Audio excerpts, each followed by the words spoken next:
My wedding was to take place tomorrow. Dima and I planned it for more than 6 months. Every little thing, from the color of the curtains in the main hall to the shape of the beads on the birthday cake. For the celebration, we chose an old noble mansion outside the city, with a huge landscaped area and a small lake behind. Just a fairy tale. But the most incredible thing was that this mansion was a gift for our future wedding from the groom's parents. People, as you understand, are not very poor.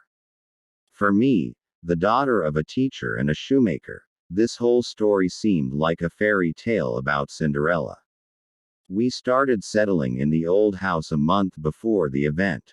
We replaced the furniture, repaired something, moved things. At first, I did not pay attention to the strange creaks and rustles of the house, writing off everything to the wind, old boards and my imagination. But soon I began to see a dark silhouette in the mirrors that were at every step of this house. The previous owners of narcissism were definitely not interested in. One night I woke up from a dull thud on the glass. The sound came from the mirror. I got scared and woke up Dima. He heard the knock too.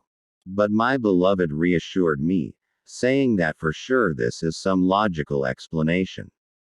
He promised to sort everything out in the morning and went back to sleep. That night I had nightmares. It's like I'm in a dark room behind glass and I can't get out of there, and an unfamiliar little boy is looking directly at me, but does not pay attention to my cries and pleas. Early in the morning Dima left on business. I woke up at home alone. The sun shone brightly through the window, and I was no longer afraid at all. I went to the mirror in the room and tried to move it away to find out what could be making these terrible night sounds. But the mirror turned out to be too heavy and I could not move it. After breakfast, I went downstairs to the main hall. And she began to decorate the arch in front of one of the huge mirrors for the celebration. Beloved offered to hire a decorator, but I wanted to do it all myself. While I was fixing the fabric on one of the walls, something flashed in the mirror hanging next to me. Looking closer, I saw the blurry outlines of a room and a dark silhouette that was in it. I was trembling. Something was rushing towards me.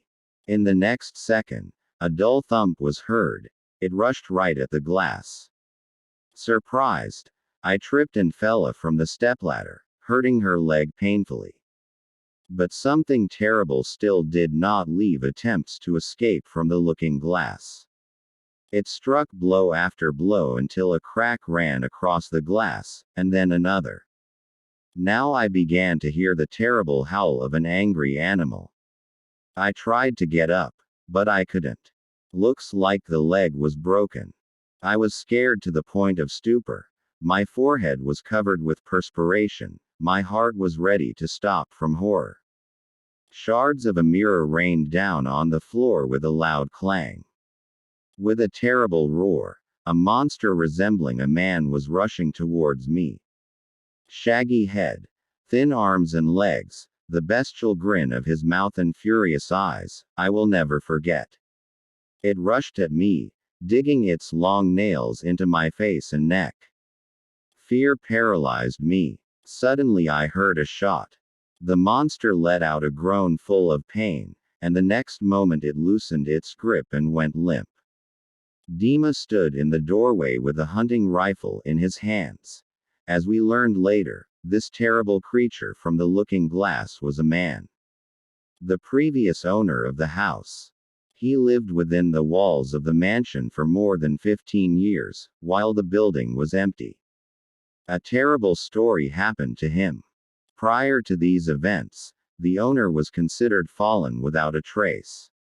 It turns out that there were secret corridors and secret rooms within the walls of the house. Did he know about them before? Unknown. But somehow the poor fellow was trapped inside. All this time he ate rats and God knows what else. But that's not all. The former owner was not the first to become a prisoner of the walls of an old mansion. Also in its secret corridors was found the skeleton of a woman who died more than 20 years ago.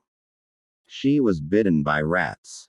The examination showed that both prisoners of the mansion were closely related. Apparently, the man was distraught during the years of loneliness and was damaged by reason. Such is the story. The wedding, of course, had to be postponed.